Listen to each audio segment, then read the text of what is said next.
Hi, I'm John Phane, and I'm here with Richard Millener and Henry Moreno, and we're going to be doing a show here on Channel 181, and it's going to be called The Show. And what it will be about is all the aspects of producing a stage show. Now, I've worked with Richard for more than, 25 years, at least that long. We started way back in 1985, 84, somewhere right in there. It was a thing called the Fresh Air Festival, and I came up here, I was in Los Angeles, and they were doing 3 shows, and I happened to get involved with a Shakespeare show, and I played Bottom in A Midsummer Night's Dream, and they did 2 other shows that year, but that's when we got acquainted. And I've been up here intermittently through the years doing plays since then. Now, Henry has got a huge background in the last years of all those tremendous sets that you have seen for the high school. That's right. That's right. And the middle school. And the middle school. So we're coming from a couple guys that have been on stage a lot. I've done a lot of the production. I've directed a lot of shows. I've been in a lot of shows.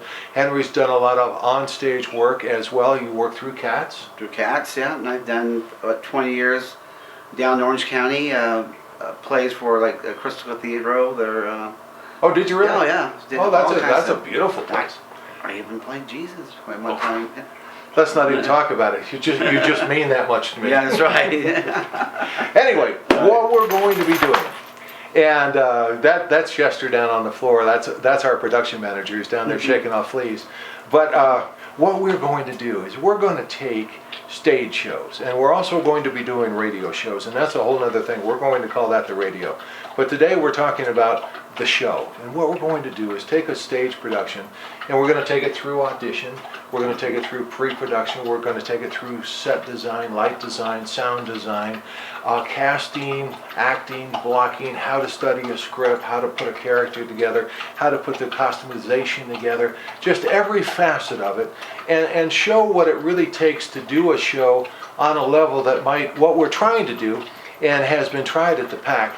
This is a little known fact that more than 25 years ago I was hired by the city of Big Bear Lake, and I wrote a little thesis about what the Performing Arts Center should be. And at that time I toured all around California and the southern states on the city's dime, really, and we came up with the idea that it should be a producing house.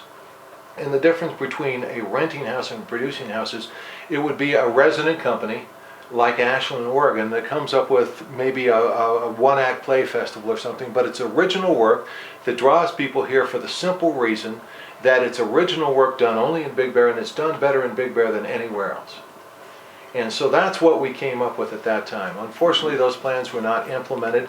I then went out on the road with different bands and different type of thing. I became a product sponsor and many other things, but now we're back, and we're thinking that facility is still just a golden opportunity for Big Bear. What do you think about the theater? Oh my God. Well, you know, this theater was made because of this man's love for his wife, Wilma, and she wanted the theater so bad in Big Bear, so he donated the land and they built this beautiful theater up there, and it's such an opportunity for kids and adults to play at this theater. And it really is. It's a beautiful 400-seat house, in case you don't happen to know it if you're watching on the web or something. It's state-of-the-art throughout. It's one of the few places in all of Southern California there's like a 30-foot turntable built into the stage.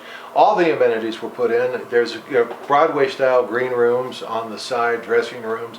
The lighting facilities are top-notch. Anything could be produced there. But to date, we've done very, very, very good community theater work and other types of productions. Top-notch as far as community theater. But I think, and we think, it's time for a resident company to maybe try to garner some regional or state or larger types of recognition. And that's what we'd like to try to do with this. And the way to do that is to use the electronic media. And luckily through our voice network now, we have Channel 181, we have a radio station in Big Bear, we have a magazine that's expanding throughout the San Bernardino Mountains. So we know right now that we can reach out throughout most of Southern California, which we think is a huge start. Yes, it's a huge start.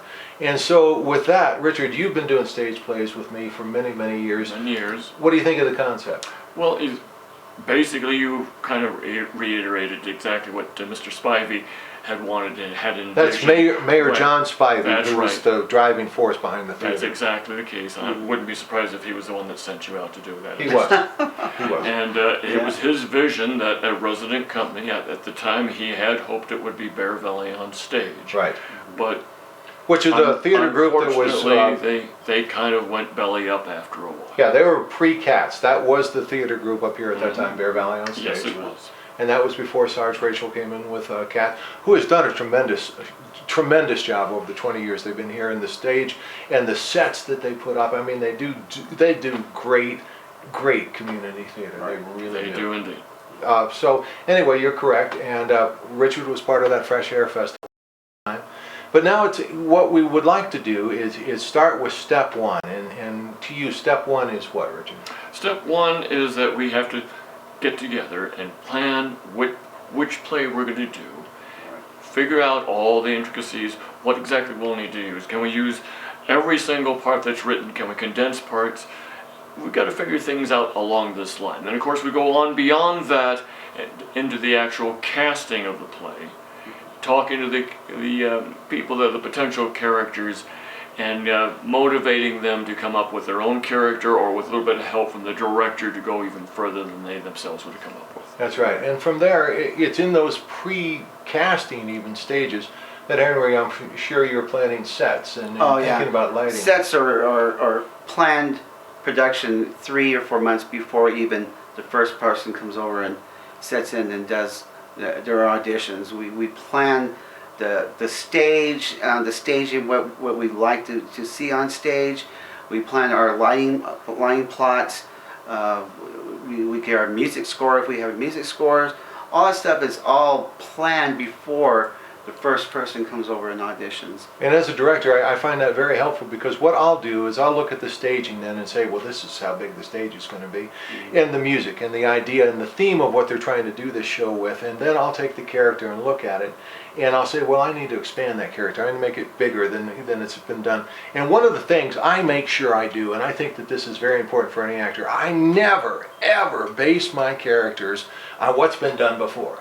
Never, ever. I mean, if you go and see the play, the first thing you have to do in your mind is put that out, because you want to create what is individual and special to yourself. A perfect example is we did a show just recently. It was Inherit the Wind. And in the movie, the part that Richard Millener played was done by Gene Kelly. I always thought it was inadequate. A lot of people thought he was a genius in it. We took that role, did it a totally different way. Richard blew it up and just owned the stage throughout. And it's just an example. And was it hard to fight after you'd seen Gene Kelly do it, to fight into a new characterization? No, it wasn't, because he underplayed the part. And if you read the play first before you relook at the movie and all that, you'll see where the character is actually sees himself as bigger than life. Yeah. The type of person who sees his own headlines in the sky, basically, and builds himself up bigger than most people would see in themselves, because he sees himself even bigger.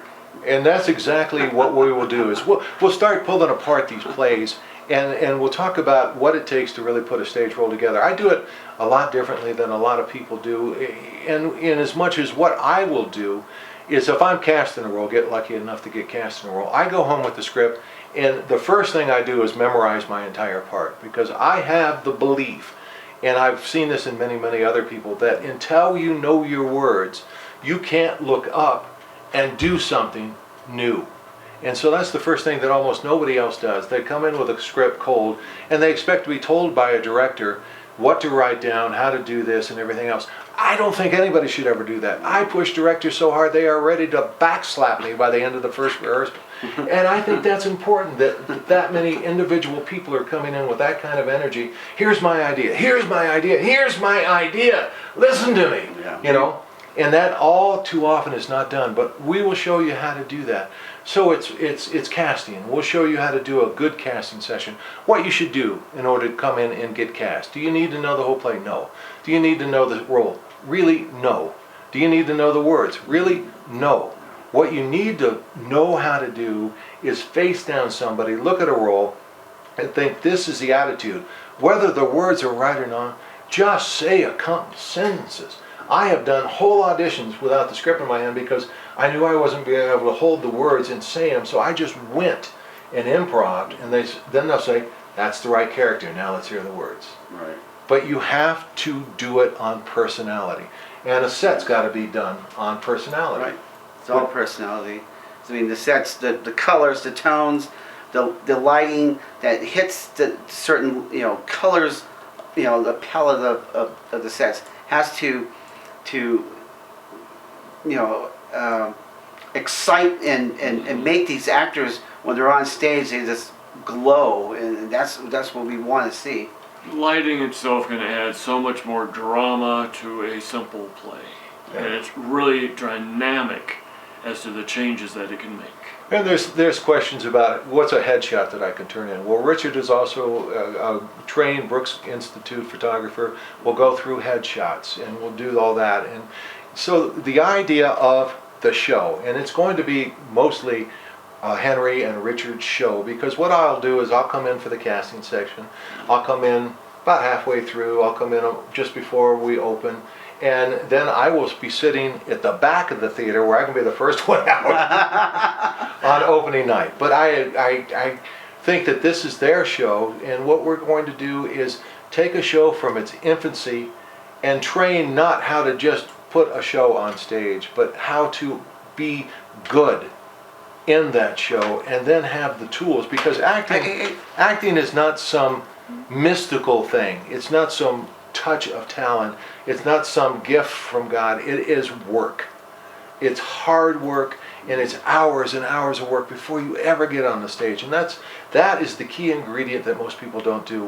When I memorize a script at home, I know that Lisa, my girl, is ready to shoot me by the time I'm done, because I will sit on the exercise bike and say one line 100 times, or I'll walk across the room, and what I do is I'll set up a mini stage and I'll say, okay, when I say this, because if you want to tie your lines to your blocking, it's a fabulous thing to do because you never forget where you are.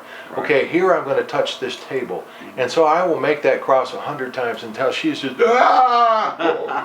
just doing pterodactyl yawns and ready to run from the room. But that's what you have to do. And we'll talk about that kind of work, because that's what makes the difference of somebody that kind of knows their words, kind of knows their blocking, is playing to themselves more than the audience, and what it takes to really be an actor or a stage technician or a lighting technician or a photographer, or how to get ready for all this. So that's the idea of the show. Rich, on top of that, is there anything else that you think people should know? Well, there's lots of things that we're going to be covering.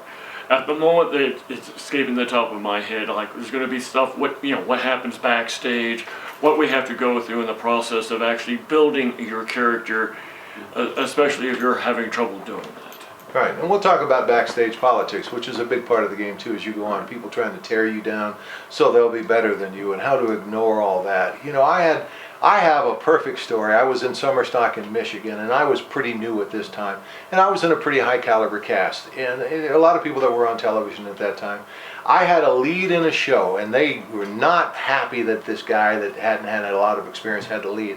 Just before I went on, this gal named Becky Gelke, and you might know the name. She was Madam in Best Little Whorehouse in Texas in the opening show and on Broadway and stuff. She stopped me, spun me around, pulled the shirt tails out of me, gave me a big kiss on the face with red lipstick, spun me back around and said, "Don't say anything dirty to the audience," and pushed me on stage. Okay. So, here I go. but that's the type of thing that you can expect. I've had people behind sets going, "You're not saying those lines very good." And you can hear it, but the audience can't. So there's people like that. But we'll show you. And there's ways of standing on stage, or how to release energy. And the proper way of never breaking the fourth wall. A lot of people, when they do musicals, immediately break the fourth wall, and there's no business, right to the audience. And I don't believe in that, because to me, then it's just somebody singing to me, and the show has gone away. And I have a firm belief that the show remains the show, just like a television show. Nobody on television ever goes, "I'm going to tell you what's going on next." We don't want that in the stage play. And so that is the show. The second thing that the three of us will be spearheading, and again, a lot of this will be them, is we're going to take the old radio show drama, radio dramas, and bring them back to life. Because part of the Voice Network is KVBB 94.5 FM in Big Bear, and we stream that, so you'll be able to pick this up anywhere in the world. And it's what? The voice of what? It could be the voice of the world. The voice of the world, yeah. Really what I was We'll saying. be getting into folio techniques. That's how you make the sounds for radio using things that you'd never dream of. So we'll bring up full Foley and explain how you do a rain sound or a thunderstorm or the canvas drums or running, and how people put shoes on their hand and take them across canvas pits and that sort of thing. But also the first show that we're going to do is we're going to recreate Orson Wells' War of the World. And so we're going to take that show and break it down and show you in the casting how in the old days there might be 8 people on stage for 20 roles, and people doubled their voices because nobody knew who it was. So you'd throw in a little accent, bring your voice up a little bit and throw it in your nose. Or anything you had to do just to do a quick different character and do this. And we're going to have some fun, and we're going to bring the whole community in. And once we get it ready, not only we're going to have it on television and radio, we're going to do it live on stage. So that is going to be, and Henry, I think you're going to be probably the one working with me most of the time as we develop all the Foley machines and stuff, because you're probably going to be the go-to guy. I'm the magic man. The magic man. I can make carpets fly, and I can make people fly. I can do Turn little girls blue. blue. That's right. That's right. And Aladdin just a few shows ago. So anyway, that is the two concepts of the two shows, and we are going to break them out specifically and in different genre and in different ways. So you'll know the difference. There's a hugely different way you use your voice on stage where you're trying to project when you're an inch away from a microphone, and we'll show you those different vocal techniques. To project your voice and not hurt it all night is a real trick, and to use your voice softly and just consume a microphone and open up those tones is a whole nother way of speaking. And we'll go through all of that and the techniques and the casting. I just can't wait to even start to do this, and we're going to start to do this in a couple weeks. Anyway, I'm John Phane with the show and the radio with my co-hosts who will be doing most of the work, thank goodness, so you won't have to watch me all the time, and Moreno and Richard Millener, and we will be coming back. So stay with us here on Channel 181, because in just another week we'll start with some of the first auditions and the first preparatory sessions. Do you like that? Not preparatory session. Actually, I like say that. word. There it was. That's right. Threw out the big word for the show and the radio. So please stay with us, and we'll be bringing that to you. Thank you so much for coming down, Richard and Henry. Okay. Thank you. I'm John Phane for Channel 181.